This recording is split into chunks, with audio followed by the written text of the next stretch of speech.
Here's a quick podcast for all you true crime fans. The case of the missing Reese's. It was me at the store with my mouth. Motive? They're Reese's. What was I going to do? Stop myself? Tune in next time to see if I do it again. Spoiler, I will. Wow, that had everything. Reese's, suspense, Reese's. Last podcast on the left is all about the facts. So when Southern New Hampshire University came on as a sponsor, it was time to do some research. Turns out they offer more than 200 online degree programs, and get this, criminal justice and psychology are some of the most popular. Classes have no set meeting times, and tuition rates are some of the lowest in the U.S. Want to learn even more about SNHU?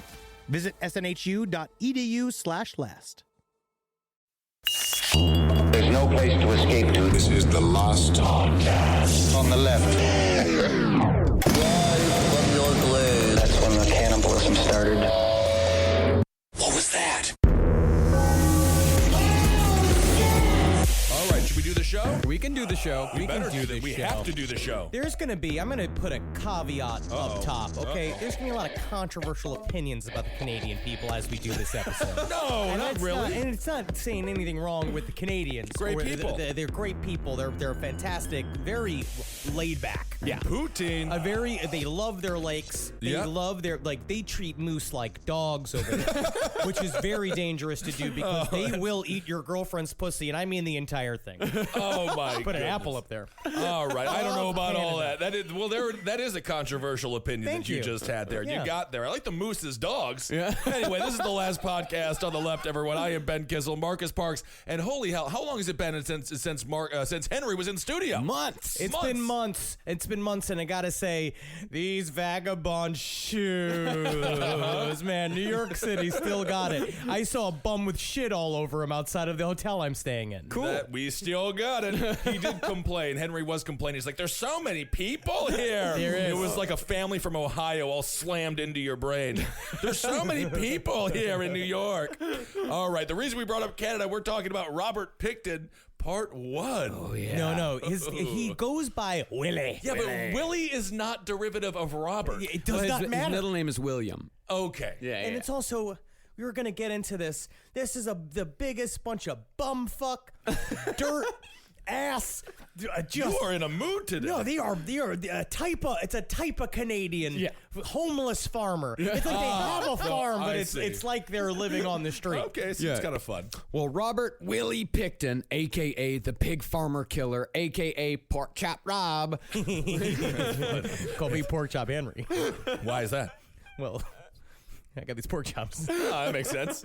Well, Willie Pickton was a Canadian serial killer who murdered up to 49 women from 1983 till 2002, mostly picked up from Vancouver's notorious downtown east side. Don't you go ahead and call it that. This is an east side problem. That's a downtown east side problem. That's it. Here on east side, we have nice things. Vancouver, which is actually my favorite way to pronounce any city, Vancouver. Vancouver. Yeah, I think they got that right. Well, Pickton's known victims were street-level sex workers, many addicted to hard drugs, and living hand-to-mouth lives in an environment that we ourselves witnessed just a few weeks ago when we did a live show in Vancouver. What I loved is talking to other Canadians about going to Vancouver, and they're like, everyone's just like, oh, Vancouver is nice. And we're like, I tell them where we're doing the show over on East Hastings. And they're like, oh, that's a bit of a bad neighborhood. You're not going there. And I'm like, oh, okay, sure. Yeah, I'm used to bad neighborhoods. We live in New York City, live in Los Angeles. It's like, I've seen some terrible places. East Hastings in Vancouver is the worst place I've ever seen. It was fascinating. A lot of public heroin use. Open, and, the just blood on the walls. Yep. Like it's a George Romero movie. People just... It was straight out of Dawn of the Dead. There was a woman demanding wheelchairs from this guy behind a fence. And he's like, we're out of wheelchairs. And she's like, I just need a wheelchair. And I don't think they were talking about wheelchairs. I'm pretty sure she was asking about heroin. And also terrible code for heroin. Yes. Well, I think it makes you sit in a wheelchair. Multiple wheelchairs? Well, That's a good question. Unless you're a hospital supplier. Yeah, there was just one guy digging into the dirt like I've never seen before. I mean, it was into the road, rather. Bloody fingers and all. Yeah, and we took a cab from Coquitlam, where Willie Pickton actually is from. It's a sweet suburb town. Yeah, we took a cab from Coquitlam to our show in Vancouver, and our cab driver, who was from the east side, just sat there eating cherries, pits and all. He ate the entire Well, now you guys, pit. we have to get back to Robert Pickton. But he was eating the pits. He was eating the pits. He just sat for 30 minutes, just constantly. Oh yeah, you're gonna want to go down. Oh, you're going down to East Hastings, right? Oh, well, you better hold on to your wallets, dear. You're gonna like he's swallowing stones like he's a chicken that can't digest food. Well, that's a good way to do it. My cab driver dropped me off 4 blocks from the venue, and he's like, "You'll get out here." I was like, "I think we got a couple of blocks." He's like, "No, you're gonna get out here." Well, Pickton would either cruise for these women himself or get an accomplice to do it, take them out to his pig farm in nearby Coquitlam, rape them, murder them in various ways, and dismember the corpses. His method of disposal was either to feed the butchered bodies to his pigs or take the remains to a nearby rendering plant mixed in with the various livestock viscera produced on his farm. Ooh. Now, there's going to be a lot of shit talk about viscera today. What's viscera? Viscera is all the good parts. The guts. Yeah, especially The when bad parts. Yeah. The offal, as they call it. You get that crackling on them. You put some candied bacon on it. You get the caramelization on the very side. Flap it, super hot cast iron pan. You get some rob in there. You get you get some kind of like weird, like a good nice fresh green to kind of pump it up. Get some savory. Put some umami in it with some soy sauce in it. With all the controversial food you eat, you've probably eaten a Canadian. Sure. Yeah, I had plenty of meal bacon in my time. Ooh. And despite what Willie Pickton's Wikipedia page says, he definitely did not attend the University of British Columbia, nor was he a member of Phi Delta Theta. No. But I do love the idea of Animal House style pranks, but just Pickton's version of it. No, it's just him it's just like, oh yeah, look what I did. Killed a hooker. Oh, we were thinking about toilet paper in the house. No, I didn't do that. No. Killed a hooker instead. You did. Well, we were just going to do a little toilet paper, maybe put some little bottle rockets. Oh, you do you, I do me. Okay, well, this is a strange initiation process. Well, the vast majority of the information in this series comes from a book called On the Farm by Stevie Cameron, given to me by a wonderful fan at our Vancouver show. So thank you very much for giving us that and introducing us to Robert Pickton.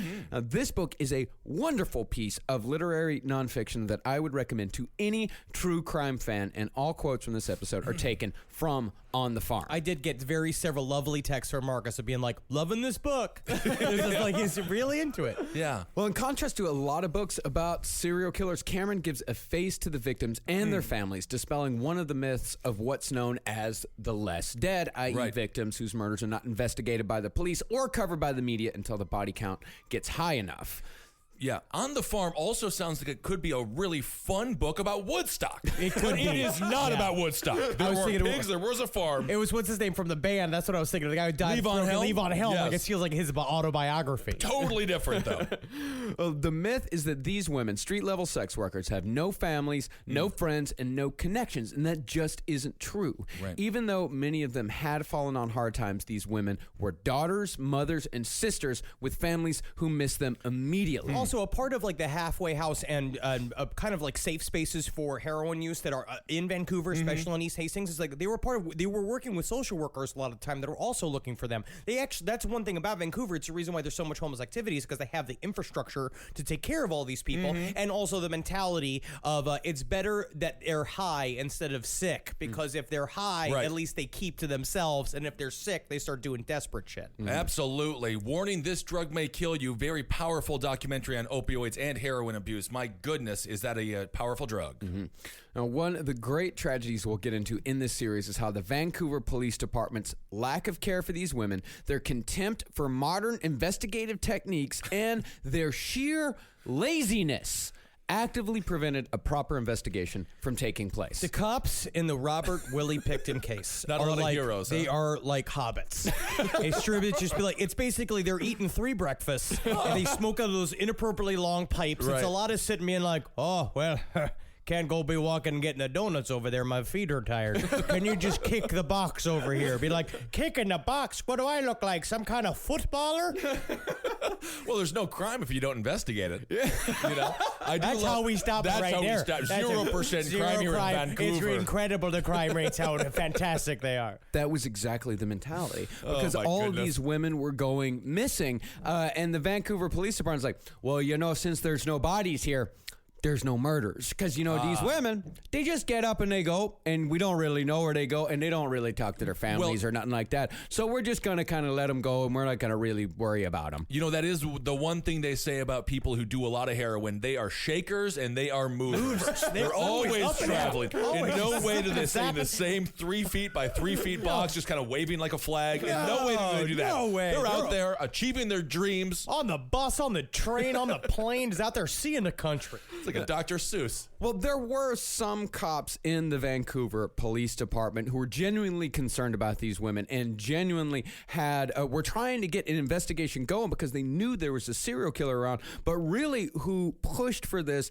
were the people who worked in the downtown east side, people who worked with these women, and journalists. There were journalists who worked on this story for years. Good people trying to pressure the police department into doing something, anything. But they didn't, not until it was far too late. Yeah. Had the proper people actually given a fuck, put petty grudges aside, and got off their asses to do some actual police work, Pickton would have easily been caught years before he reached the staggering number of 49 victims. Because he was a mouth-breathing, he used to live with his pigs. They used to Well, sleep let's in not bed. deem it. And Oh, and that I like sounds parents, kinda they were cute. covered in shit. No, this is This not like isn't nice cute pigs. pigs? This No? isn't cute. This isn't Babe. This isn't James Cromwell being oh, it's a good pig. It's not that lifestyle. It is literally living in pig shit. Oh, okay. Because cuddling with pigs. And he was just the dumbest. He just looked like a Cro-Magnon, but like a rat-faced Cro-Magnon, man. He was bragging about his crimes and shit. He could have been caught in a second. You would think the cops would really jump on something like this. They can get some name notoriety. This seems like a perfect formula to make you a super cop. Laziness. And the super cop they did have, they had a super cop They did? on their staff. They had a world-renowned super cop, and they hated him for it. Yeah. They hated him for being He made too much super cop. paperwork. Yeah, he made too much paperwork. He made too much money. We'll get into him later. Okay. And before we get into all that, let's talk about the disgusting pig shit childhood of Willie Pickton. It's like, because that's, like when your cousins can only make that noise. Like, That's a good time, though. All right, we have a big childhood coming up here, huh? Willie Pickton was the middle child of 3, born to Leonard and Louise Pickton, born October 24th, 1949. His father was a farmer and 16 years older than his mother, and the two met by chance in a coffee shop. Hi there, welcome to Beans and Brews. Can I get a vanilla latte? Right before you give it to me, can you fart on it? Wait a second. Did you just order a vanilla latte with a fart on it? Yeah, I did. Who's asking?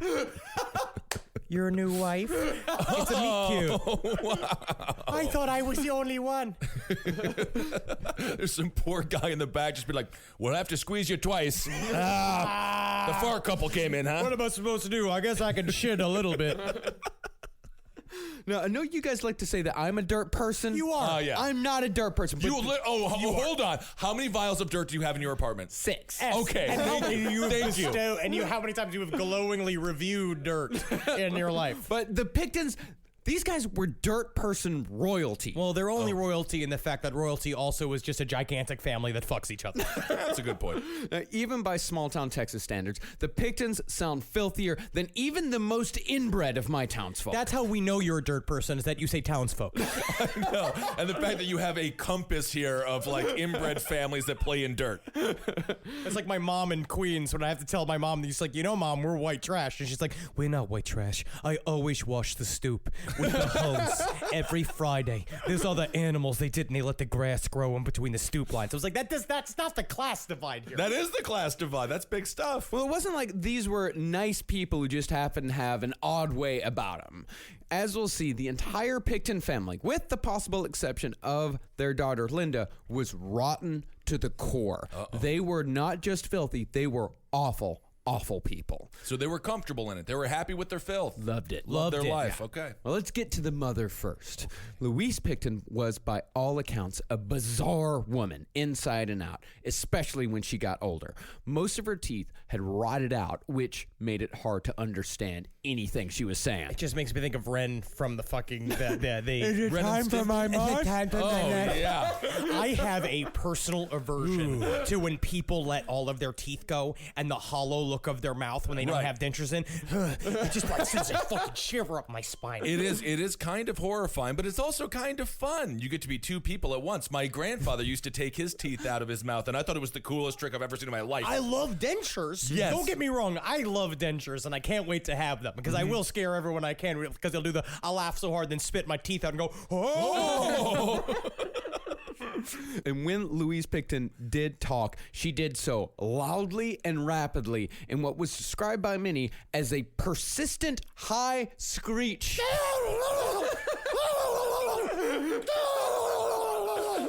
So you're gonna get the Baconator then. Do you want a side salad with that? We're trying to make it healthy here at Arby's. Ooh, get some Mott sticks as well.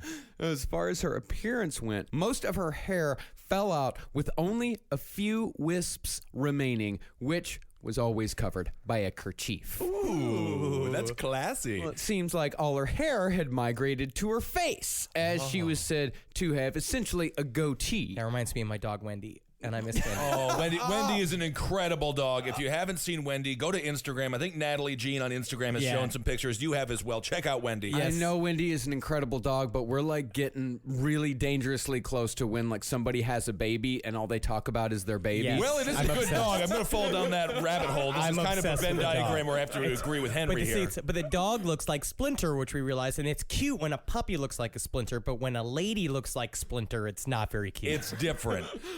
Yes, we actually got to hang out with Wendy at our Pittsburgh show. Pittsburgh was incredible. Thanks for everyone who came out. That was wonderful. Trundle Manor rules. Yeah. Yes. Oh, yeah. Trundle Manor. I made friends. So his mother looks like the old lady from the woman that could be a young woman or an old lady picture. That's right, but she Yes. never turns into the young lady. Never once. Okay. Never once. No, she had long hair sprouting from her chin like the stringy roots of a plant, and she had a thick mustache, or at least thick for a woman. She's like a master in a kung fu movie. Yeah, I was thinking that, or just like a cafeteria cook who's very good with the slop. Yeah. She can just slam that slop down, but she's a good one because she gives people more slop than the other one does. One visitor to the Pickton farm later said, quote, That would blow my mind as a little kid. I would just say to myself, cut it off. It's true. It's I easy to guess do. so. But I guess you get pride. Yeah, you get got pride. I like let my beard grow into my chest hair. Well, it's an indication that you've been around for a little while. You're wise. yeah, but I think she was like fairly young when it started. I think it sounded kind of like she was in her like 30s or 40s when the hair started. Very wise. Very wise. Very wise. Now, as far as clothes went, Louise always wore a house dress over a pair of men's jeans, accompanied by men's rubber gum boots, which made her waddle like a duck. Well, technically, she was the Scarlett Johansson of Coquitlam. That puts her in the top 10. That way, I mean, honestly, the waddling like a duck makes her kind of cute. Yeah. That's kind of fun. Yeah, waddling like a duck, no hair, goatee, no teeth. Well, you know what you're eating for dinner every night. Yeah, and It'll be creamed. I'll tell you what she's good for, huh? You know what she's good for? Huh? Are you going to make a joke about sexual things? Eating hot dogs, sucking them down all the way down. Very good. And she was short with a round face like her children Linda and Dave. But Willie looked more like his father, having inherited the rat face that so many dirtbags across North America seem to share. Now, even though the family farm housed chickens, ducks, and dogs, their main animal was the pig. And all these animals were allowed to freely roam in and out of the Pickton house, shitting wherever they pleased, which didn't really seem to bother the family all that much. They just let the pigs in the house. Yeah. And it comes down to the pet pigs are different. All right? Because Yeah. they're clean, they're Cute. smart. Yeah. You know what I mean? They got tiny little feet, they got cute little faces, and that's nice. These are more like hogs. These are big ass hogs. Big, full-grown hogs. And normally you got to keep the hogs in a place where the shit doesn't come in the kitchen, right? I guess so. I'm not a farmer. I'm a city boy. All right. A part of me kind of like, if other than the poopy in the house, You got to poop outside the house. But it is kind of fun to have a bunch of animals in the house. Yeah, I don't think you know how much shit animals produce on a daily basis. I'm really not weighing it. like, I'm not real fast. You too. are a dog nanny to Pomeranians. They shit like an ounce. It's like a little it's like a cute little poop, That's and you're true. like, oh, that's cute. A pig is like when you and I sit down, like after we've had like a long airplane trip where we've just been housing fucking beers on the plane, and you have that big splatter ass beer shit. That's what pigs do 24/7. Well, you know what? Thank you for putting it in context that I can understand, Henry. I'm a teacher. Now I have a better understanding of what their house was like. Well, the kids had to slop 200 pigs a day.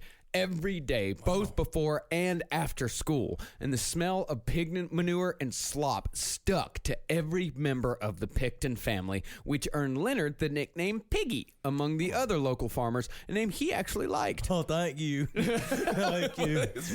So even by farmer standards, they were exceptionally odorant. Everyone's standards, Okay. the Picktons were the stinky kid. I mean, he was even the stinky farmer. You know how hard That's what I'm it has to saying. be to be the stinky farmer? The stinkiest one. Yeah. Well, it's all like Pigpen. They're all Pigpen if Pigpen murdered sex workers. And also, it's the Canadian version of the Texas Chainsaw Massacre family. Yeah, I was getting that vibe too. Yeah. Now, for the most part, the Pickton boys lived a fairly isolated existence. The eldest daughter, Linda, seemed to have some semblance of a normal life, but Willie and Dave spent most of their time either with the pigs or each other. And it seems like there's a little bit of the classic kissing brothers going on. We don't. There is no evidence for that. You're just saying that. Kissing brothers. Well, there is no evidence to counter the evidence that Henry has. Got to keep right them on the now, defensive. We have a no point evidence to counterpoint counter- going on. You Oh, can't, wow. even though these are terrible people, we can't be engaged in pure speculation here on Last Podcast on the Left. We still do have some journalistic integrity. All right, I'm going to Kisses. agree with Marcus that it's not true, but I'm going to agree with Henry that I want it to be true. I want it to be true.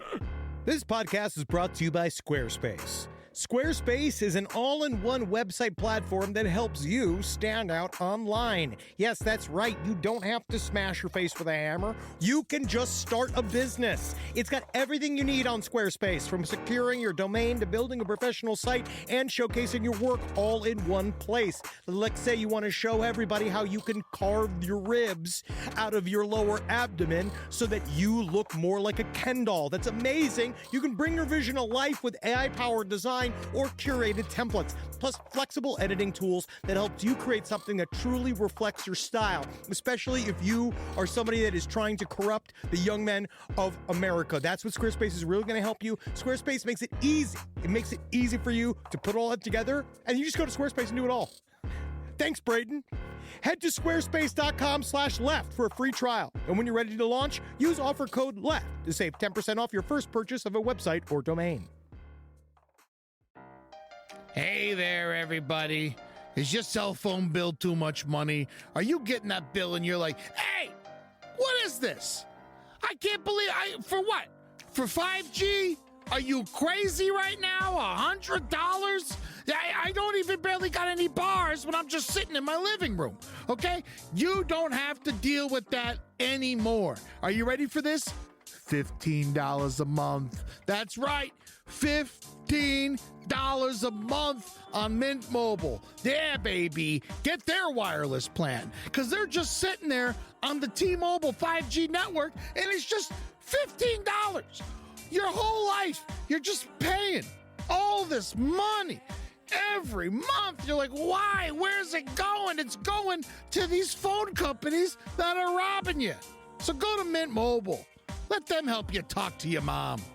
So get your new wireless plan for just $15 a month. Go to mintmobile.com/LPOTL. That's mintmobile.com/LPOTL. Cut your wireless bill to $15 a month at mintmobile.com/LPOTL.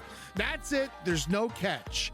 Upfront payment of $45 for 3 months, $90 for 6 months, $180 for 12 months. Plan required, $15 per month equivalent. Taxes and fees extra. Initial plan term only. Greater than 50 gigabytes may slow when the network is busy. Includes up to 20 gigabytes hotspot. Capable device required. Availability, speed, and coverage varies. See mintmobile.com. All right, I know what you're thinking. I like to go banking, but I don't want to give to these big old banks all the time that cater to the 1%. Well, go ahead and get yourself hooked up with Chime. It's banking built for you, not just those rich jerks. And they got thousands of fee-free ATMs because why pay to get your own money? Chime is working for you, man. You get your Chime card, you're going to get travel perks, you're going to get into airport lounges, you're going to get those chicken thighs. You know, every time I go to an airport lounge, I get chicken thighs. And you know what I say whenever I see a plate of chicken thighs? Give me more. Chime's going to get you those chicken thighs in these lounges, all right? Sure, they could serve other types of meat, but why would you when chicken thighs are so delicious? Chime is not just smarter banking, it's the most rewarding way to bank. Join the millions who are already banking fee-free today. Head to chime.com/left. That's chime.com/left. It only takes a few minutes to sign up. Chime is a fintech, not a bank. Banking services for Chime Card provided by Chime's bank partners. Optional products and services may have fees or charges. Stated cashback for Chime Prime only. No minimum balance required. For more information on travel perks, go to chime.com/disclosures. It's probably not a coincidence that Linda is the only one out of the three to come out okay, because she was actually given dresses. She was allowed to hang out with other kids. She wasn't constantly hip deep in slop. And you know that she was the black sheep of the family. They were sure would be like, well, Linda doesn't get along with the rest of us, but she's out there just having a normal life while everybody else is covered in shit. It's like... Can you imagine, though, going on a date with her and going back to her place and just be like, gonna meet your father? I don't think they did. No? I imagine Okay. she was all be like, it's like, no, I was thinking, Linda, maybe it's time for me to meet your dad and we can do the whole, like the whole marriage thing. She's like, what if I said they all died? I believe it. Well, she actually became pretty successful once she finally shook the Pickton farm loose. Like, I think one of her kids had a doctorate, another one had a master's degree. She did very well for herself. Okay. But Willie and Dave, Willie in particular, would not be so lucky. All right. One of the traits that Willie shares with a lot of other serial killers, the secret ingredient in his soup, if you will, is an unnatural childhood attachment to his mother. Literally the umami. Yikes. For his father's part, he seemed to be an almost total non-entity both in Willie's life and around the house. His mother controlled everything from the family to the business. The only thing we have from the father is a rumor that when he did pay attention to Willie, he was extremely abusive. Okay. Yeah. Now, Willie also wasn't very bright, at least in the academic sense. In third grade, he was placed in special ed and stayed there until he dropped out of school freshman year of high school. Okay, so I have to ask, if he's not very bright in an academic sense, where is the bright? Pig. Oh, Pig sense. So He's got pig sense. He's real pig smart. You say what you want about Willie, but he's got good pig sense. I can pick a pig out of a lineup of 5 pigs. I tell you what, I can tell you what a pig looks like. I can describe a pig. It's got 4 bottom things. It's got 2 things that make it go, oi, oi, oi, oi, oi, oi. It's got a hole in the back for your favorite parts. Mrs. Pickton, your kid loves to eat crayons, but my goodness, does he have the best pig sense I've ever seen as a teacher. And he had a horrible time in school while he was there. Yeah.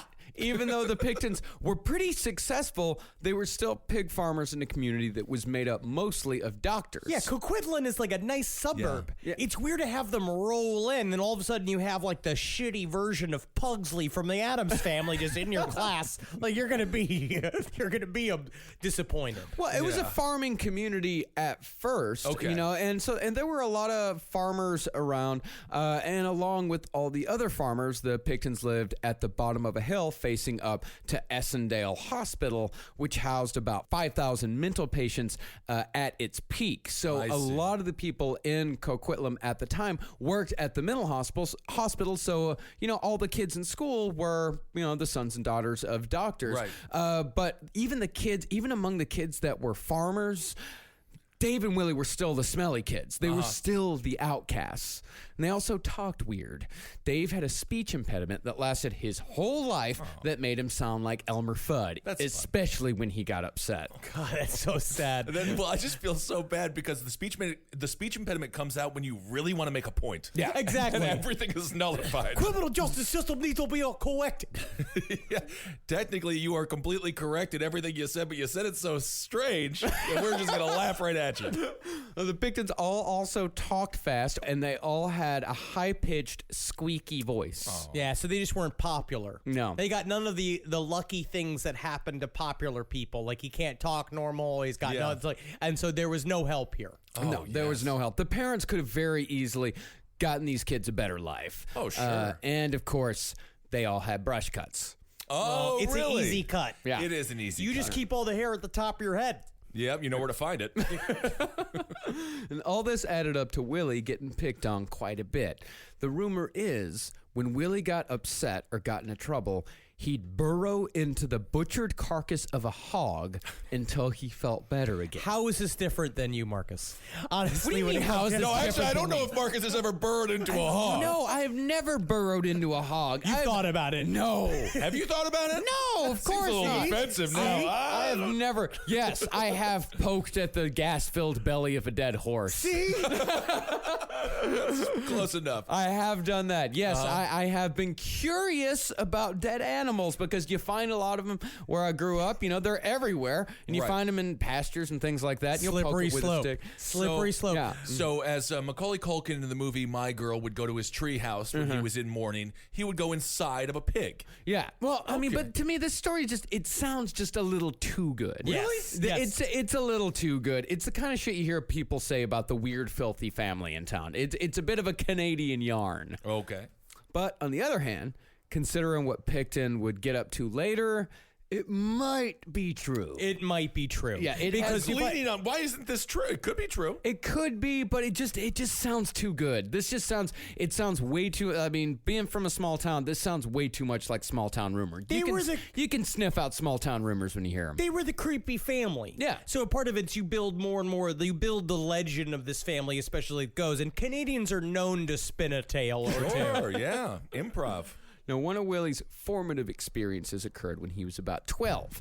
This was a story he would tell to anyone who would listen for the rest of his life. This version comes from a taped letter he sent to a pen pal named Victoria. He called that letter Bob's Memoirs. He calls himself Bob. Well, he called himself Bob sometimes. So he called himself Bob sometimes. Is that when he's being classy? And then he called himself Willie when he was feeling fun? Bob was his business name. When he was doing Bob is the classy name. Bob is his business name. When he was when he would go to livestock auctions and junk auctions, everyone there knew him as Bob. Okay. So Willie was just when he was horny. I guess so. No, Willie was what his friends called him. Oh, I see. So if Bob's your business name, that's not a great sign.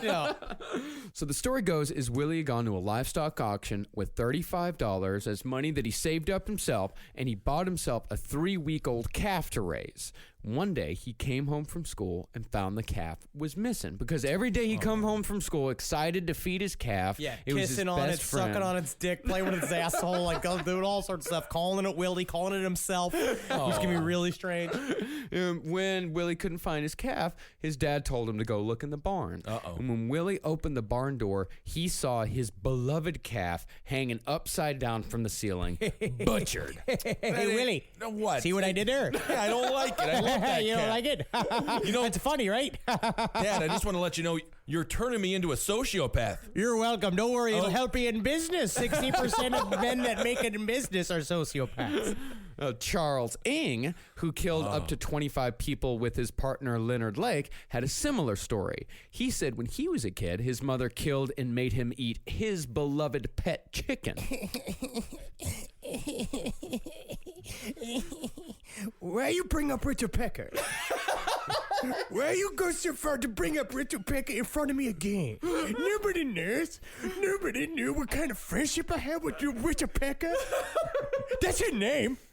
He's such a tanner, Richard Beak. That's why I called him Richard Pecker. Yeah. Well, he is a serial killer, mass murderer.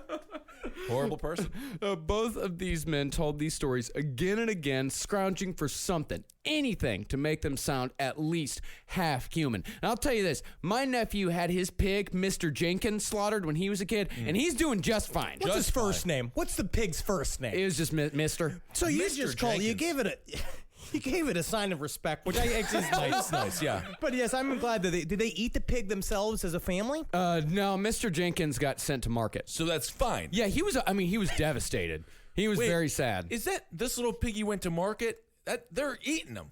Yeah, well, I thought the piggies were going to shop. No, they're going to be butchered. yeah, that's what this little piggy went to market means that it's My being mom told me they were going to buy food. No. Meanwhile, you're just sucking on a big old pork chop as a 6'5", 11-year-old. Honestly, there are parts of this story I'm going to say right now that make me hungry. Oh, yes. When we talk There's about a lot these of pig pigs getting talk. slaughtered, there's a place, Holman and Finch in Atlanta, it's still one of my favorite restaurants in the world, and you go in, and it's like the Cell, but a farm in there. Yes, you go in, told there's us a about it. vivisected fucking pig on the wall, and oh man, every one of those pearls inside of the swimming guts of those pigs are delicious. We'll get some pig later.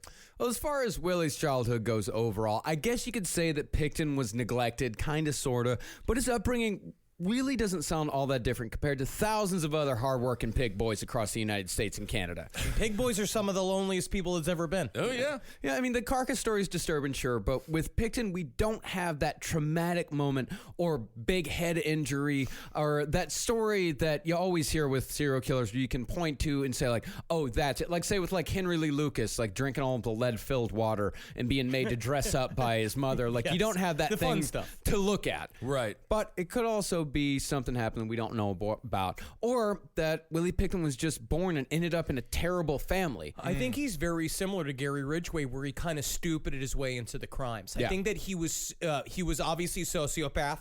He was just thick, just a thick human being that just equated people to animals, and eventually he just treated people the same way that he treated the pigs. Yeah, and really not far away from Mr. Ridgway there in Seattle. There is actually some very interesting connections between Gary Ridgway and Robert Pickton. It's hypothesized or it's theorized that Gary Ridgway actually traveled up to Vancouver while Willie Pickton was also active there, and Gary Ridgway and Willie Pickton shared essentially a killing ground for a period of time. And there are some meet up like Freddy versus Jason. Well, they didn't know each other. They were they didn't like meet up and like they didn't bump into each other on the street. Like in I Saw the Devil. She's mine. What are you doing here? Yeah, it's not like a comic book where like the Incredible Hulk and Spider-Man meet and fight and then they become friends and work together. Oh. They just happen to be going because there are women that tell stories. When Gary Ridgway was caught, there were women in Vancouver's East Side that said like, "Oh shit, like I know that guy. That guy got violent with me once." Oh, it's easy for them to drive up, and then I'm sure they probably hung out at some point. And Gary and Willie just was like, "Hey, Gary, I got it. I'm looking at you, and it's nice we're hanging out because you and me, we're stupid in the same way."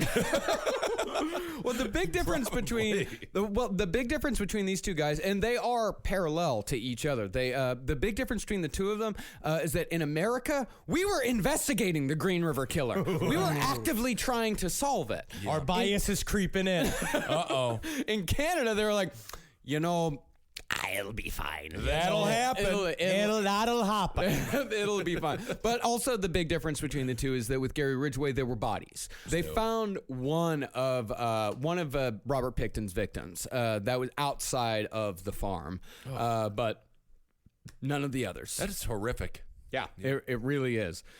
And when Willie was 14, his family moved their farm to another part of Coquitlam, but Linda decided to not go along. She dropped out of the farm scene altogether and moved in with relatives in Vancouver, taking her first step towards shedding her dirtbag immediate family. So smart. So smart. No, Linda was a smart woman. Okay. Yeah, she knew to get the fuck out of there as soon as she possibly could. She would still be somewhat kind of connected to the family throughout the years, but for the most part, she kept them at arm's length. It's that Simpsons gag. Just being like, I'm going to be right back. I just need to go out. I'm going to go get some eggs from the store. I'll be right back. Trust me. Gone forever. Where's Linda? Living her best life. Now, this second farm would be where Willie would live and operate for the rest of his life. And that second farm would eventually become the largest crime scene in Canadian history. And if you wrote this place into a horror movie, you'd be told you were trying too hard. My goodness. It was just naturally creepy. The landscape was dotted with plots of quicksand that held a very real danger of death. Wow. And the back of the property was filled with a stinking lagoon. It looked like a lair of a villain from Captain Planet. Yeah. What real estate agent sold this house to them? Because that real estate agent must be a genius. No, it wasn't a plot. It wasn't a. It's it was me, Freckly Bones, real estate agent. Yes, welcome here. We have the bog. Hope Yeah, you enjoy. cool. Don't put your foot in it. It's filled with man-eating piranha. I already put my foot in it. Got you again. This place is awesome. We are devastated. We had to take the castle down because it was filled with bats and the guano was stinking up the area. I'll pay you double. We'll put it back. Well, the Pickens were actually pretty shrewd business people. They bought the land, I think, for something like $18,000, and it eventually got to be worth millions. Oh, wow. Pig smart. Yeah, pig smart people. Pig sense. Yeah, and Flipping pigs. You get the pigs, you raise them up, you flip them. Flip the pig. And once Willie got control over the place decades later, the place became a graveyard for broken down cars and scrap metal. And it seems like eventually, thing you could compare it to, it's kind of a toned down version of the junkyard from Nothing But Trouble. Nothing but trouble. I was thinking making a murderer. No. This is great. We got nothing but trouble. It was They a just very wanted to go on Nothing But Trouble. vacation. Yes. And what did they find? That's all, and nothing but trouble. Nothing but trouble. Oh my God, Tone Loc was there. Oh. Yeah, I was actually, when we were in Pittsburgh, I found myself talking to a fan, and I found myself explaining the plot to Nothing But Trouble because she'd never seen it before. I found myself explaining the plot, and I'm like, this movie is insane. It's so They just good. went on vacation. Oh my God, Dan Aykroyd's weird penis nose. Oh, that movie is so funny. It's John great. Candy and John Candy as This a movie sister. has been brought up for 7 years. It is one of the best movies that has ever existed, and no one's talking about No it. one's talking about it. It's like it's not good. It's like it's not a classic and nobody cares about it. It's good. Yeah, we will Debo and Bo. Was it Bobo and Debo? Bobo and Lil Devil. Lil Debo. Oh, And that's my Lil God. Devil with two Oh, B's. Oh my goodness. 7 years. So good. This movie is John haunted us. Candy was just Definitely- like, how many roles can you put me in? Yeah. I want every one of them. Yeah, we're definitely going to put Nothing But Trouble in the top 5 of the Lost Podcast Network movie. Oh, absolutely. Now, but long before the farm got into the Nothing But Trouble condition, it was still a plain old animal farm, complete with about 700 pigs and a couple hundred chickens stuffed into a few sheds or barns. And Willie and Dave, about in high school at this point, slop the pigs 3 times a day now, even coming home from school during their lunch break for a quick slop. Hey, man, you don't want to leave them too long. You can't let them get clean. I'm good. What is a slop exactly? It's corn mash and dirt mash Oh, and so carrot mash and everything around. Yeah. Okay, whiskey mash. So that's, you mean feeding them? Yeah, that's feeding called them. slopping the pigs. Slopping the pigs, Because yeah. I was thinking they were washing them. No. Okay. No, they're not this whole viewing. time I thought they were washing the pigs. Nothing was getting washed at this Oh, I house. see. Yeah, Okay. They didn't even have a shower. Oh. Yeah, so the boys, in the morning, they'd go to school covered in slop. They'd go home for lunch, get covered in more slop, and then go back to school for the rest of the day without having taken a shower. Yep. Okay. Yeah, so the boys just going back to school smelling like a piggery. I see. Now, All right, a makes sense. piggery is also what you call a group of men on their way to Atlantic City. That is very true. Pig boys. And that's not that Willie would have even showered if he got the chance. Even into adulthood, Willie had a hatred of showers, almost an irrational fear, especially of getting water on his face. You mean Why? to tell me I'm going to go and I'm going to stand in a little space and I'm going to have all of this offensive water just weaponized at me, It's not. shooting at all of me. I got It's a a curtain around me faucet. like I'm ashamed of my own penis. I can't be in that haunted little room filled with rain. That's fake rain. It's not fake rain. He'd only take a bath about once a month. Oh, and and even a bath. Can you imagine that? And even then, they had to force him to take a bath. Even as an adult, they had to force him to take baths. And Willie would later say that he was born without a sense of smell. Oh, good for I him. don't think that that's true. Yeah, it's like- I think that he just said, because imagine just, because that's he didn't know that he was filling a room Right. with his fucking stench so that he could just go like, you smell me? Yeah, I smell you. You smell horrible. Yeah. That's weird because I can't smell me. You live in it. Yeah. I mean, but I just think I'm not born with a sense of smell. I can smell you though, which is weird, but I can't smell me. Does it smell like Stetson? Yeah, it's disgusting. It's horrible. Brute? Is that brute It's you got brute, on? I hate it. Technically, I smell human. So I just don't smell me. But I do notice when I go into some rooms, the flowers wilt. And even though the Picktons did pretty well for themselves, Willie and Dave wore the same clothes every day. That's actually the sign of genius. What? I swear to God, Of pig smartness? You're just coming Steve from a Jobs. man that wears the same outfit Every day. every single day. I wear variations of the same outfit. Steve Jobs, same outfit every day. I mean, he had multiple versions That's of the it. thing, is that Batman. these people had one pair of clothes. Well- they had a shirt and a pair of pants, and they that's- wore it every day. Steve Jobs ate avocados to try to beat pancreatic cancer. He wasn't smart always. Yes.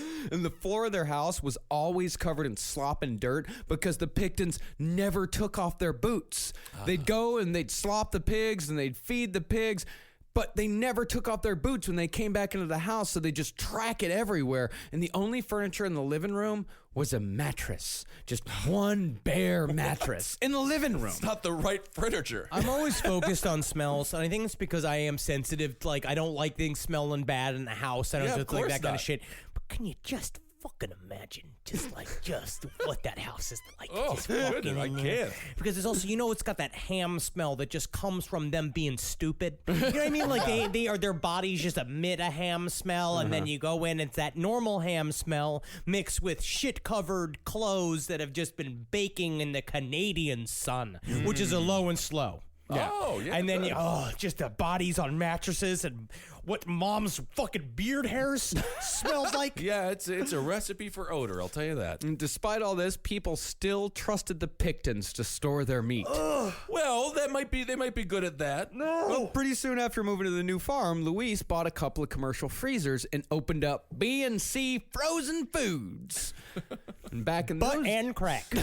Yeah, that's both of them, huh? Yeah, all two. Wow. All two of them. Insurance isn't one size fits all. That's why drivers have trusted Progressive's Name Your Price tool for years. Just tell Progressive what you want to pay, and they'll show you coverage options that fit your budget. Visit Progressive.com to find a car insurance rate that works for you. Progressive Casualty Insurance Company and Affiliates. Price and coverage match limited by state law. This is a paid ad by BetterHelp.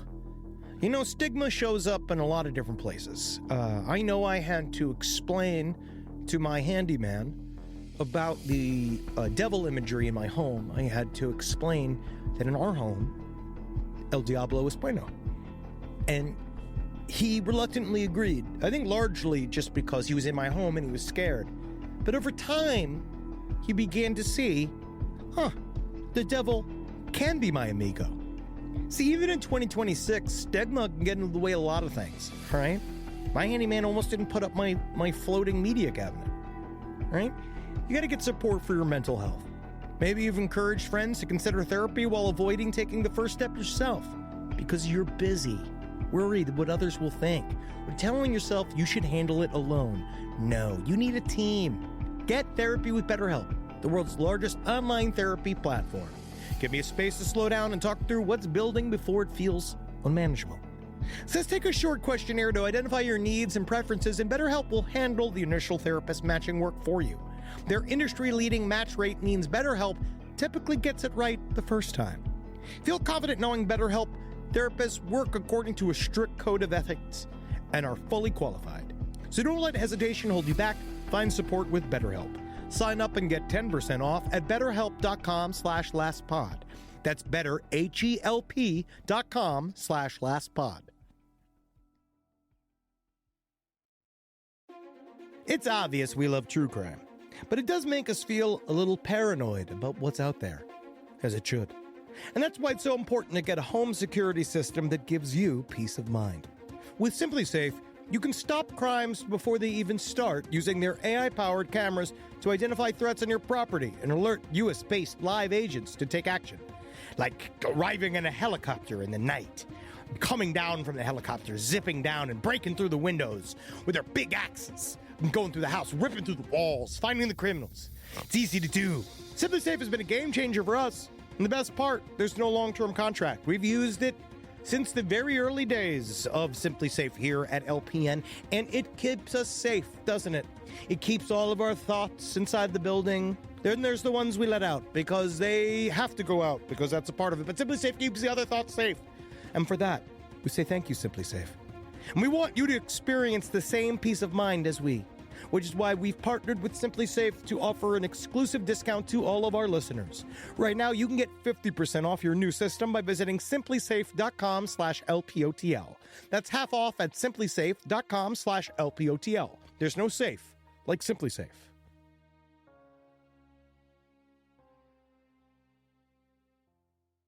Well, back in those days, people would buy whole sides of beef, pork, or lamb and store it in places like the Pickton farm where they could go and pick up whatever they needed throughout the year. Sure. Locally, B&C Frozen Foods was known as the Meat Locker. Honestly, we're trying to change the name to the Meat Library. At 15, Willie quit school over what he says was a fight with the principal over a nudie pen. Like, remember nudie pens? Of course. You know, they had the woman in the dress, and you turn it upside down, and the dress falls down, and Yes. everyone laughs, and it's really funny. Hey there, principal. Look what I got here. Huh? Look at this. See? Normal lady on one side of it. Uh-huh. Turn it upside down. Wait for it. Wait for it. Uh-huh. Wait for it. Uh-huh. There's tits. Give me the pen. All right. It's a gift for you, huh? You like that? I dare you to kick me out of school. I don't want to be here. But Louise was more than happy about all that because from then on, she had a full-time employee. He wanted to get kicked out of school. Well, why was he even in school in the first place? He was leaving. He was desperate to leave school to go be Of with his course. beloved pigs. All he wanted to do was slop the pigs. He's a pig guy. He's at Pig University. That's a farm. And the weird thing is that Willie's brother Dave, even though he was still had the same pig shit lifestyle, well, he showered sometimes. That's good. But he still did all right socially. But by the time high school came, he had friends and he dated enough, or at least more than you'd think he would. Wow. He just probably had a van. Yeah. You know what I mean? Good. Like when you're like 15, 16, if you have access to a car, you're automatically sort of popular. You got a Anything thing. you can get stoned or drunk in. Yes, that'll make you popular. But Dave was still a dirtbag through and through, and probably still is to this day. He's still alive. And while Willie is indeed Canada's most prolific serial killer, we should definitely give Dave his due for being a solid Canadian reprobate of the trashiest order. Here's your due. Oh, there it is. We're giving dues. Dave's first great crime that we know of occurred when he was 16, and it probably had quite an impact on Willie as well. On October 17th, 1967, Dave was driving west along Dominion Avenue at the same time that a 14-year-old boy named Tim Barrett was walking home from his friend's house. Just me and my best friend, a squirrel, just walking down the street. Mommy won't let me in the house anymore because I didn't sell my newspapers. It's a lonely child song. That does sound sad. Now, nobody knows what really happened, but Dave managed to hit the young boy with his truck from behind. I know what happened. What? He hit him with the truck. From behind, so he was gunning for him, in other words. Yeah, we actually, we don't know if he was speeding and he wasn't paying attention, but the kid was walking on the side of the road and Dave just fucking slammed into him. Uh-oh. And then Dave stopped, saw that the boy was severely hurt. Dave freaked out, drove home, and told his parents what happened. And the family, instead of calling an ambulance, went into cover-up overdrive. First, they wiped as much blood off the truck as they could and sent Dave to a local mechanic to get the dent from the boy's impact fixed. Smart. Well, I guess. Smart. I mean, Family sticks together. I guess. Not when you kill a young boy. I guess. Well, they never saw I Know What You Did Last Summer. It's going to lead to a haunting. They're all going to die. And while Dave took care of that, Louise got in her car and went down to the scene of the crime. She found Tim Barrett still lying there. Is that What are you saying? What are you saying, Mike? Get me to a hospital. This poor kid. Poor kid, yeah. You know what she did? She rolled him into a water-filled ditch. That's the mother? Hoping that, the mother. Oh. Hoping that no one would find the body, and then she just went home. Jeez. So Dave, regular old Ted Kennedy. yeah, Dave at the mechanic shop, the mechanic fixed the dent, but was surprised that Dave even brought it in to fix in the first place, as the truck was pretty beat up already, and the Picktons weren't really known locally to be especially fussy people when it came to aesthetics. Yeah, why are you fixing this dent now? The whole car's covered in pig shit. Why don't you wash it off with a hose for a second? Also, I'm pretty certain there's blood on here. Yeah. Well, you know what's a great... We can fix all the dents. We can do all the dents for $500 flat. Just the one dent? You're sure? Just the one? All right, it's $100 dent. But the next morning, when the mechanic heard the story on the radio that a young boy had been found near the side of the road, mechanic called the Royal Canadian Mounted Police and reported the work he'd done on the Picton's truck. The horrible thing was that Tim Barrett was still alive after the impact. His bones were broken, he was hemorrhaging, and his skull was fractured, yes, but what he actually died from was drowning. Oh, my God. So she killed him. She killed him. But This again, is Texas Chainsaw, man. it is. But if you can't rely on your mother to hide your crimes for you. I guess. My mother is nuts, but I know for a fact she would lie for me on the stand. And that's the only thing that they need to be there for. I that's guess. it. In the end, they got to call when they credit card companies, they got to lie to credit card companies for Never you. heard of him. Never heard of him. Heard of him. My son died. My son is Tell dead. him I died. He's dead. He's dead. Oh. Tim Barrett died floating in 2 feet of muddy water where Louise Pickton had rolled him. And had she not done that, he would have almost certainly survived. I mean, he wouldn't have been right. You know what I mean? He would have been fine. I He don't could have know. recovered car accidents. I guess so. What was this? This is the 80s. Are you saying that if you're in an accident, better dead? I'm just I think that Henry is taking a bizarre love side for the mother right now. he would have just been a crooked boy. No, he would not have been a crooked boy. He would have fought hard and made it to the NFL. It would have the been CFL. The CFL. He would have been alive at the very That's least. true. He would That have is been true. alive, you fucking monster.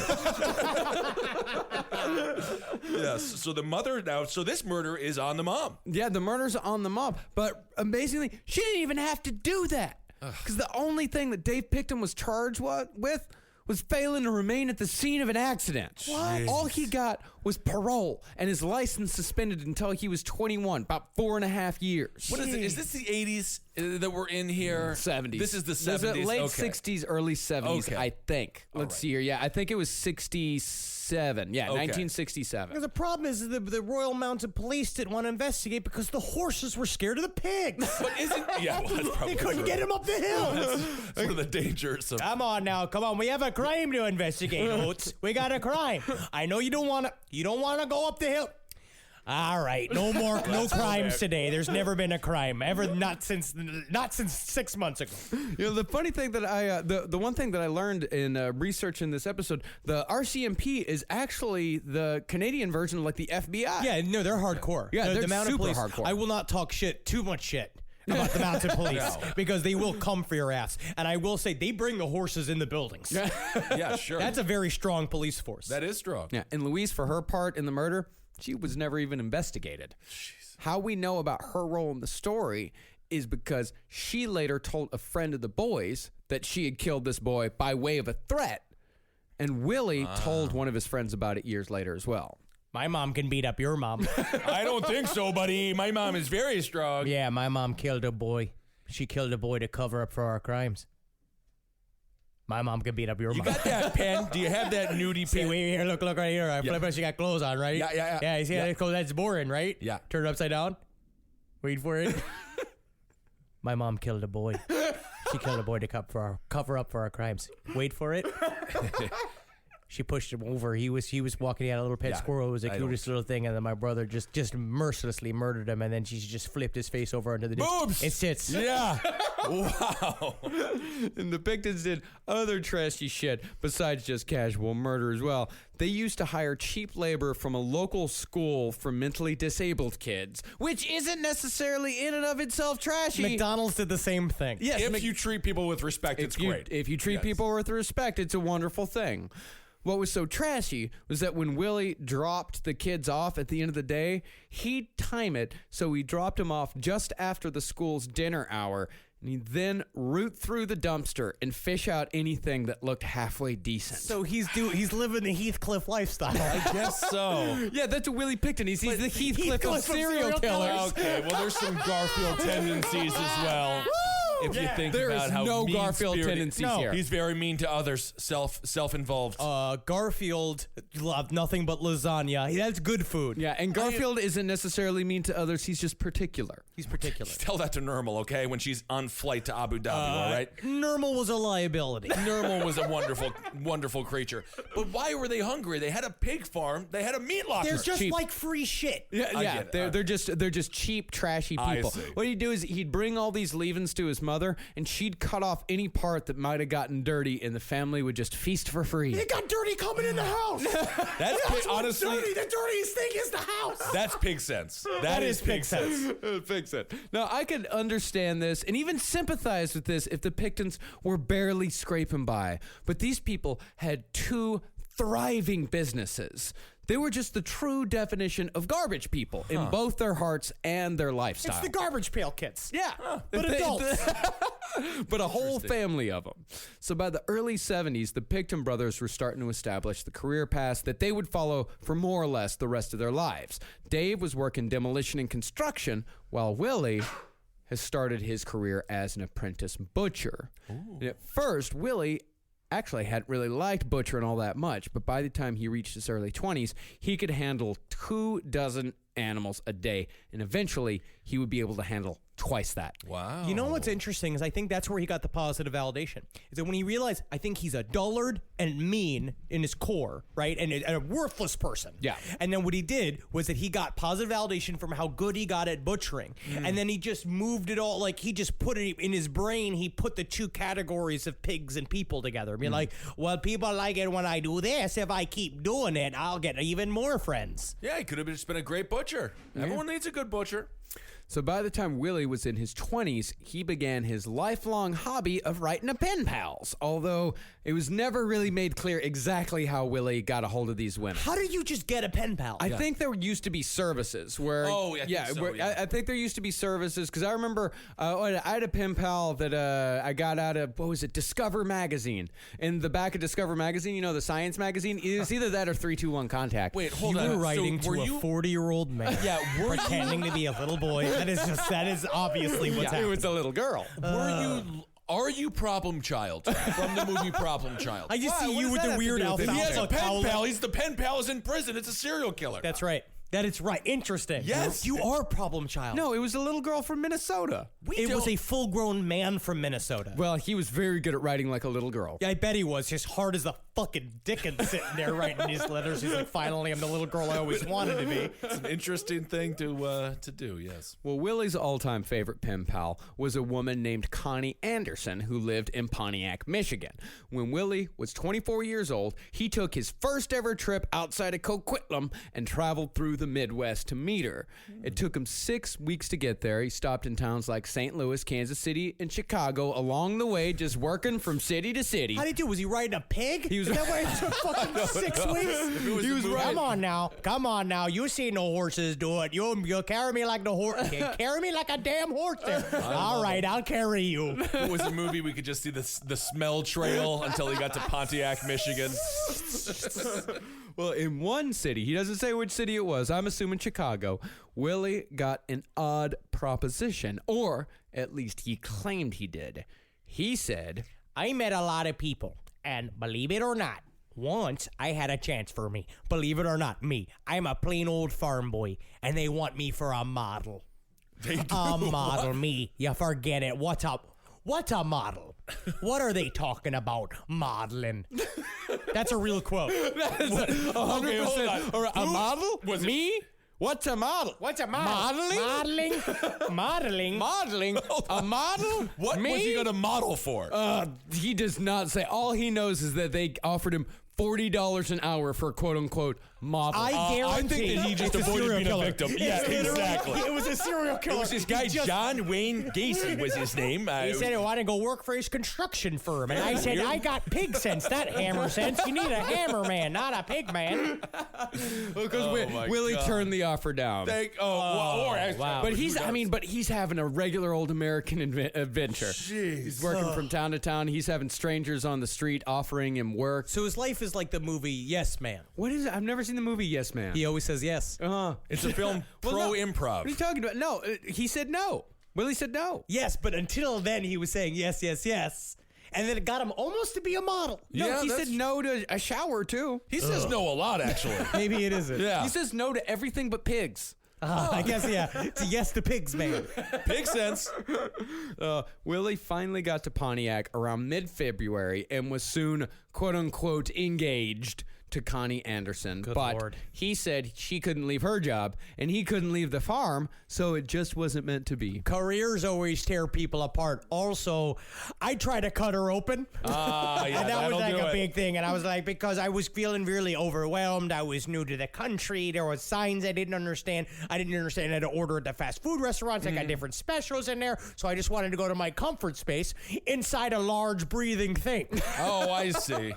But it seems like Willie's only real takeaway from his time in America was a preoccupation with George Washington's birthday. In fact, after reading On the Farm, it seems like some Canadians have very odd ideas about how we celebrate George Washington's birthday. I What do we never do? celebrate George When Washington's is it? I've birthday. never celebrated George Washington's birthday in my life. I've celebrated the day off from school. There is a day off from school for George Washington's birthday? I couldn't even point to it on a calendar. I July can't tell you what 4th? it is. President's Day, remember? But is What? that his That's for birthday? everybody. Well, that's the thing, is that we only, don't we only celebrate George? I don't even know when I George have Washington's no idea. birthday No idea. is. I No thought that was clue. Abraham Lincoln's like anniversary of the hat, like when he first time he got the hat. I just think about Calvin Coolidge on President's Day. No, I think President's Day is like we celebrate both Lincoln and Washington on the same day. Why? I think they put both into one day. Why do we those celebrate two? them at all? They're Because old. we celebrate President. It's like the third Tuesday of February or something. We Or, already got Mount Rushmore. Doesn't that celebrate him? Sure. well, Stevie Cameron wrote in On the Farm, she wrote, quote, Americans revere George Washington as the embodiment of honesty and celebrate his birthday with the madness of cherry pies. Abraham Lincoln is honest. That's, I mean, No. none of them are. George Washington, the cherry tree. I know the cherry thing, Honest- but honesty is Honest, attributed although to there's Abe. honest Abe, but there's also an honesty thing with these Canadians. That they're getting it all wrong. They're getting all I have wrong. no idea. I think maybe in elementary school we maybe did a cherry pie thing in elementary Maybe. school like one time. But maybe that's where the cab driver was eating the cherry pits. No, that was because he was. Canada, and that was like a In couple honor months of ago. Americans. He's like, we got a couple of Americans in the car. No. I better eat the pits. They He eat was the just a pits. backwards human being. Okay. Yeah, I've never heard of the tradition of eating cherry pies on George Washington's birthday. And for whatever reason, the whole thing bothered the hell out of Willie. He said, quote, People keep trying to make me eat cherry pies. Hey, are we missing our own culture here? He said it was enough for him to comment on it. He said that it turned his stomach to see all these Americans with their faces covered in cherry pie. So apparently we're not just eating cherry pie, we're also eating it so vociferously that it's all over our face. Willie, you're covered in pig shit. Yeah. At least cherry pie is nice. I don't know. It's like the movie Stand By Me or something like that. Maybe that's the way America used to be. Nothing know. but cherry pie. Is this like a Michigan thing? Yeah, Like man. something they did in Maybe Michigan? it's Long Michigan legs, big racks. It's a Michigan thing. Don't hate me. Yeah, pig I sense. actually have a magnet that says that. Long legs, big Big rack. rack. Don't hate me. Vote for Michigan. Classiest refrigerator in Los Angeles. So when Willie got back to Coquitlam, never to return to the cherry pie madness of America, he got into horses, as people paid the Picktons rent money to board animals at their farm. So there's a lot of horses around. So Willie's like, oh, I like horses. Let's get a horse. So he became like an unpopular girl in high school. But then were these horses perhaps used by the Canadian Mounted Police? I don't think they were. I think these are just general horses. Just general Canadian horses for Canadians. Okay. So Willie chose a colt and named it Goldie. Oh. And he never rode it, but he loved showing it off. Hey, Willie you was see- a big show off. You seen Goldie? You seen her? Yeah. Yeah. Big tits on that horse, huh? Yeah. Look at this. I turn her like she's just a regular horse like this, right? Yeah. Flip her upside down. Wait for it. Yeah. Wait for it. Oh, she's shitting. Wait for it. See these tits? Yeah. Like it? Yeah. Can I see that pen again? Yeah, absolutely. Right here. I see right here. It's real boring in the beginning. Yeah. Right, she's wearing these clothes. Yeah. You flip it upside down. Yeah. Oh, Goldie's shitting again. I think Goldie's throwing up. Wait for it. Oh, my. Yeah, wait for it right there. Okay. I think it's broken. Well, when Goldie died 4 years later after injuring a leg, because you know if a horse breaks a leg, it's done. You got to put it down. Yeah, it's like a grandmother. Yeah. Yep. So after Willie put the horse down, he sawed off the head. Oh, my. Mounted it and kept it in his dank basement bedroom, which is a horrific thing to do to your horse. You don't fucking do that to your horse. Why not? Because you have a special connection with your horse. Yeah, it'd be like if I don't know, I did already bring up with Wendy how we're going to stuff it when she dies. You gotta stuff a dog. Yeah, that's but- actually common stuff. Yeah, but with a dog, that's one thing. But a horse, you got a special connection with the horse. Well, I think you have a special connection with a dog. Yeah, or but even it's pig. a different connection with your horse. I don't know about Yeah, this. well, because It's an technically- interesting stance, Marcus. Because a has on horse this is one. your friend, it's your child, and it's your transportation. So it's like the love you yeah. have for your pet, your brother, and your guess- car. I mean, back in the Old West, you could get hung for being a horse thief. You wouldn't be hung for being a dog thief. You're not being hung for being a horse mounter if you mount a dead horse on your wall. No, but it's because you have a. It's weird. You guys are just never. It's weird. I don't think it's that. I will say if I have it's- a favorite car, I'm gonna mount the bumper when it's it gets weird into an to accident. do it yourself. To have somebody else do did it, he maybe. actually? Did he do a good job with it? Though? Well, he took it to a taxidermist. Okay. So he never got into taxidermy Now, himself. final question. Anybody out there, I Final guarantee you, there's question. going to be some listeners out there that are horse people that are going to agree with me Okay. that this is a fucked up thing to do. Final question: did he mount it with the horse tongue sticking out of its mouth? Kind of fun. Yeah, and put the little like green sunglasses on it like it's CGI Fridays. Well, in Willie's room, besides the horse head, he also had a Pickton coat of arms displayed on the walls. Oh, wow. What is royal that? family. What would their coat of arms be? Good Lord, it's just a shit covered fucking can you see the crest? It's like a little shit lump, a piggy face, another shit lump, and then a woman with a full beard. Oh, I like that. And he also kept a book that told the history of various local families in Coquitlam, including the Picktons. Oh. And it was said that these things were his most prized possessions. Okay. As far as furniture went, though, the only thing Willie had in his room was a mattress on the floor, which had a big black stain right down the middle. That's mold. God knows the what it room is. Did flood quite a bit because in Vancouver apparently there are spring floods, and the room did flood quite a bit. And as soon as the floodwaters went down, Willie just went back in there. And I would imagine that the black stain was probably just from Willie going to sleep on it covered in pig shit, Yeah, not that's what I shower. was thinking too. Yeah, kind of a streak of pig sense. So in 1978, on New Year's Day, Pickton's father Leonard finally died at the age of 91. Holy hell! Yeah, and if you'll notice, Different life than Hugh Hefner had. Yes. Definitely Yes. different than that. if you'll notice, this is the second time we've mentioned, no, about the third time we've mentioned Leonard Pickton in this entire story. Yeah. This guy just pretty much hung around the house doing nothing. He's Grandpa from Yeah. Texas Chainsaw Massacre. Not- He'd set up in the attic. Right. They would bring him down for dinner, and then and then everyone else was doing everything around him. They just basically waited for him to die, and so was he. And when he died, he must have been so happy. Just died in the Play-Poo Mansion. Just disgusting. Play-Poo Mansion. Play-Poo Mansion. And 1978 just started a couple of years of tragedy for the Pickton. Later on that year, one of the piggeries burned down. It killed about 600 pigs. I'll tell you sucks. what, it is really sad, but can you imagine how delicious that smelled? I don't know. Just that pig's roasting. Just out there. 600 crackling pigs. Ooh, All right. Then the next year, Louise Pickton died of cancer on April Fool's Day, 1979, at the age of 67. I was about to say, Canadians. You're not feeling well? Is this a joke? It's April Fool. Are you doing a joke? Is it a joke? Is it Mother? Mom? Thank God I have this pen. When Willie was asked years later how he felt about his mother, Willie said, quote, 2 peas in a pod. Oh, 2 peas inside of each other inside of a pod. Oh my gosh. Now, the Pickton farm was actually worth quite a bit despite its disgusting reputation.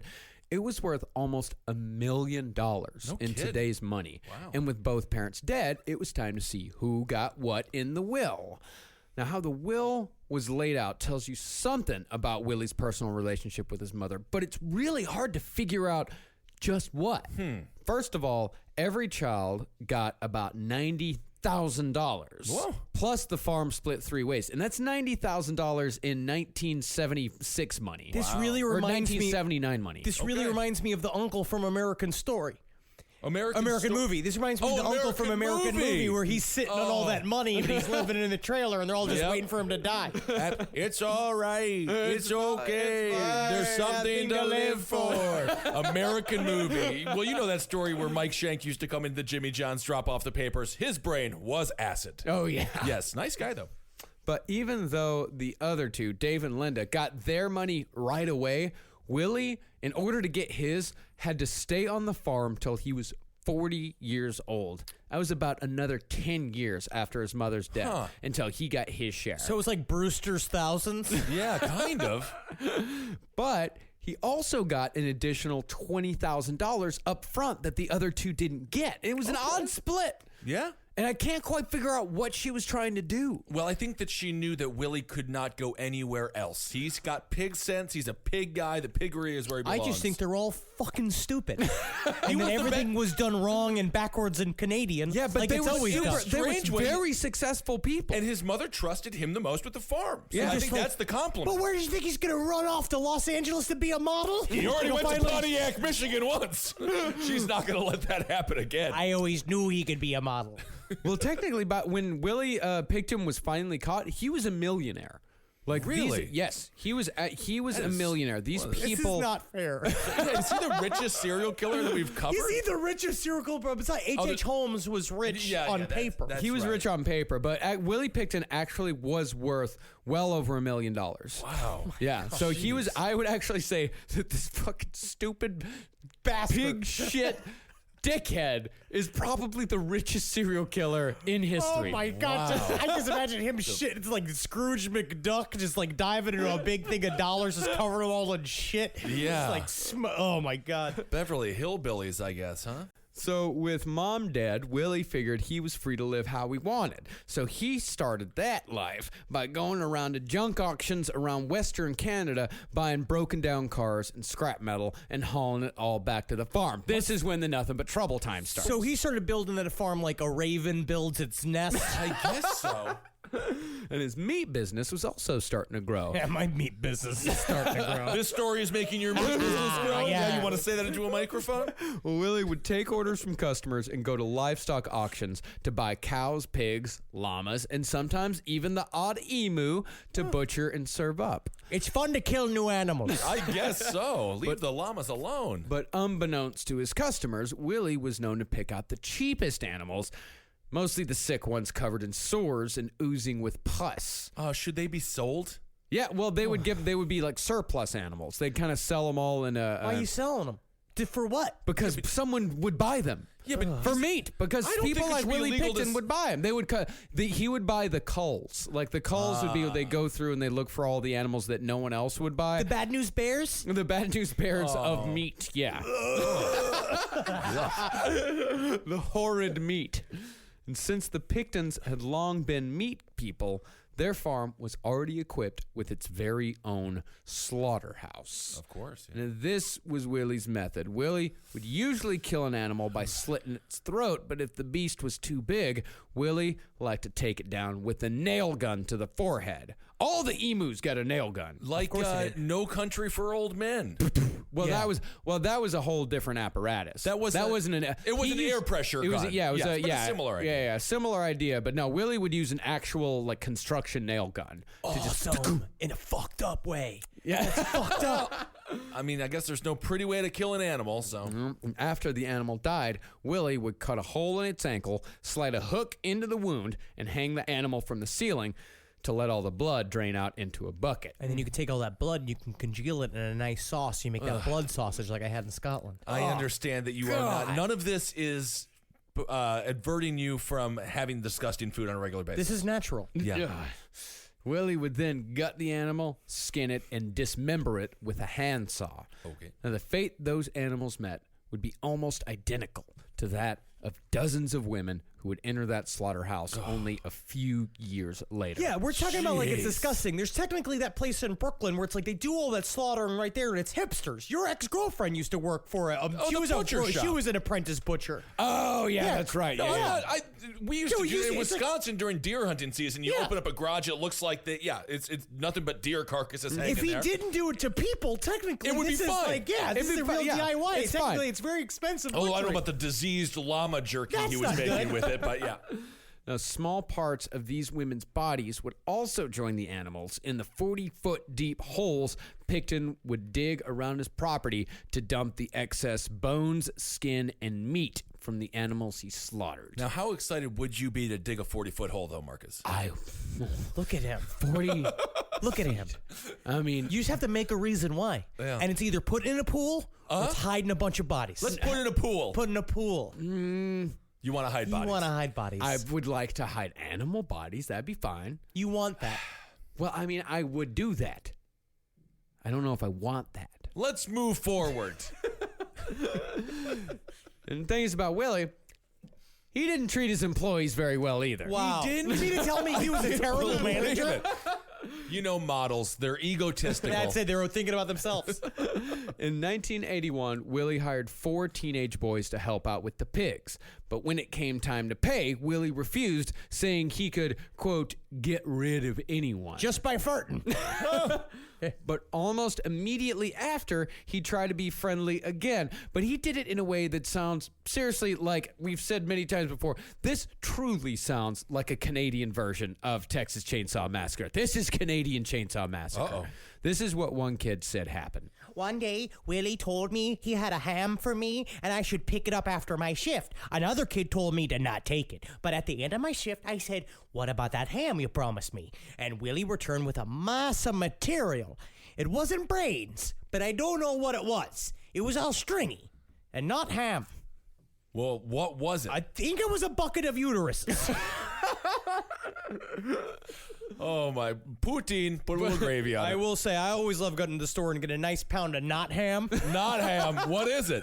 We know what it's not. It's not ham. Now, since the Pickton brothers were already bad people, it makes sense that they eventually went down the road of criminal enterprise. And since their plot of land was fairly large and already covered in junked out cars, it made the perfect location for a chop shop operation ran by the local Hells Angels chapter.